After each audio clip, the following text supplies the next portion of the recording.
Барлықтарыңызға сәлем. Бүгін бізде видео болады. Ойын ойнаймыз. Ойынның ережесін мұқият тыңдап аламыз. Мен қазір сендерге дайындық болған сұрақтарым бар, сендер оны көрген жоқсыңдар. Сол сұрақтарға 10 сұрақ дұрыс жауап берсеңдер, жақсы жейтін бір нәрселер берем. Ал дұрыс жауап бермесеңдер, керісінше бір нәрсе берем. Және соны сендер пайдалануларың керек. Түсінікті ма? Сұрақтың барлығы сендер өткен тақырыптарда сабақ жөнінде қамтылады. Түсінікті ма? Дайынбыз ба? Дайын болсақ бастаймыз. Бірінші сұрақ. Қол көтеріп жауап береміз. Сразу айтып қойған жарамайды, қол көтереміз. Дайынбыз ба? Қолымызды түсіреміз. Бірінші сұрақ. Бастауыштың сұрақтары. Бастауыштың сұрақтары қандай? Бастауыштың сұрақтары? Кімдер нелер? Молодец, Нұрхан. Саған қолын көтермей қойсын. Саған мандарин. Алдына жинай бер. Сен білмейсің ба не? Білем. Бастауыш үлкен класс дегенде оқыдым. Келесі сұрақ. Логиканы қосамыз. Жылдам жауап беру керек. 100 көбейту 100. Давай, Нұрхан, бірінші қол көтер. 100 көбейту... Жоқ, тоқта. Я, 1000. Жоқ. Дұрыс жауап. 10. Дұрыс жауап. Ұзақ ойланып қалдың. Жауап Нұрхандікі дұрыс. Екінші ма? Нұрикамал, сен 1000 теңге дедің. 1000 теңге деппін ғой, сен 1000 дедің, сол үшін саған мынау. Ала ғой. Бұл Нұрханның сыйлығы. Ол жауап берген жоқ бірінші ойында. Екінші ойында жауап беріп отыр, бірақ қате жауап беріп отыр. Үшінші сұрақ. Бұл сұрақтың жауабын кез келген қазақ адам білу керек. Түсінікті ма? Абай Құнанбаев қай жылдар аралығында өмір сүрген? Абай Құнанбаев 1845 және де 1890. Нұрхан? 1895. Жоқ, мен өмірше. 45-95 неше жыл өмір сүргенсің ба? Мен 20 жыл өмір сүрген ба? Нұрхан, сен жауап бер. 1845 және де 1940. Жоқ, 25 жыл. Жоқ, мен Дұрыс жауап. Ал. 1905 жылы. Не? 5 жыл қайтыс болды. Жоқ, 1900.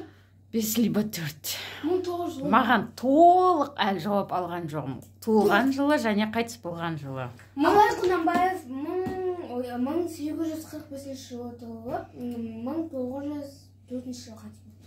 Нұрикамалдың жауабы қанағаттандырылды. Жарайсың, Нұрикамал, саған киви. Маған тақия. Келесі сұрақ. Жауап бермей алдым. Мен өзім берем. Саған ма? Дұрыс жауап бермеген үшін саған сүлгі. Келесі сұрақ тыңдаймыз. Жоқ. Келесі сұрақ. 1,5 ғасырда неше жыл бар? Мен 365. Жоқ, 365 емес. Нұрхан, жауап жоқ. Нұрикамал. 1500 жыл. 1,5 ғасырда неше жыл бар? Жауап 150. Нұрикамалдікі дұрыс. Жауап 150. Нұрикамалға бір сапар кесе 100. Келесі сұрақ. Екеуіңде бірақ жауап бересіңдер, сондықтан асықпай әдемілеп не қылыңдар. Келесі сұрақ. 5-тің кубы. Мен. 5-тің кубы дейсіз ба? Жауап жоқ болса да мен. 1. 10-ға дейін санайым. 10-ға дейін жай. 1, 2, 3, 4, 5. 125. Дұрыс жауап. Нұрхан, сенде жауап жоқ. 125. Нұрикамалға жаңадан сыйлық. Конфет. Дұрыс. Келесі сұрақ. Бірнеше даталарды айтпаймыз. Нақты және бірақ жауап. Қазақстан тәуелсіздігін қай жылдары алды?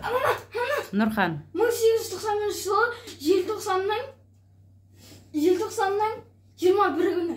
Мен айтайын. Нұрикамалдың жауабын көрейік. Қазақстан тәуелсіздікті 1991 жылы алды және де желтоқсанның 16-сына алды.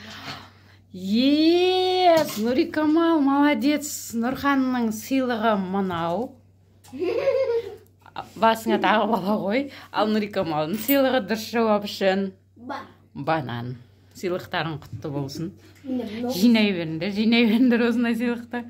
Келесі сұрақ. Сүтқоректілер дегеніміз не? Апай, Нұрхан. апай деп. Дұрыс апаймын. Нұрхан жауап. Сүтқоректілер деген ол бауырмен жорғалаушылар. Мысалы оған келетін не?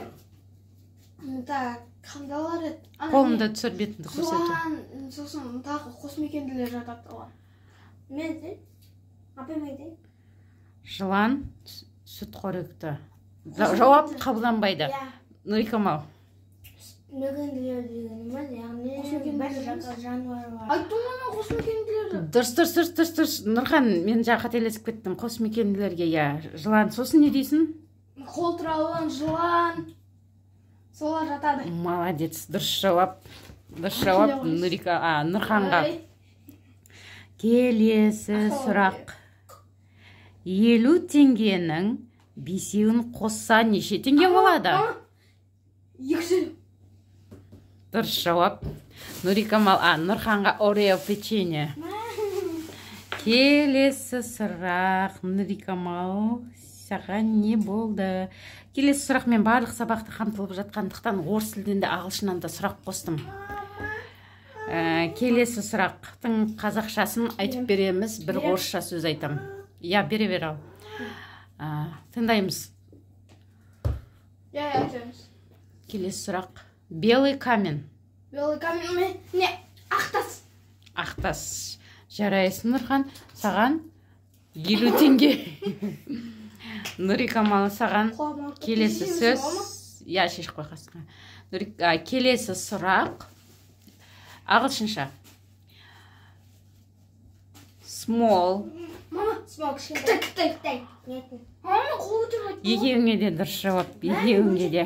Қол көтеріп, момен қатты. Қол көтергенің үшін екеуіңе де 50 теңге. Нұрикамалдың көзі ақиып. Балдар, менде сұрақ аяқталды. Жинаған заттарыңды пайдаланыңдар давай. Андай кисе. Міне, яғни ойыннан ұтқан заттарын әркім өзінің затын пайдаланып, жеп, киіп отыр. Осымен біздің ойынымыз аяқталды. Сау болыңыздар, достар, біздің ойынымыз ұнаса, лайк басып, комментарий жазып, поделиться басайық. Мен жеп алдым Ореомды. Подписаться басайық.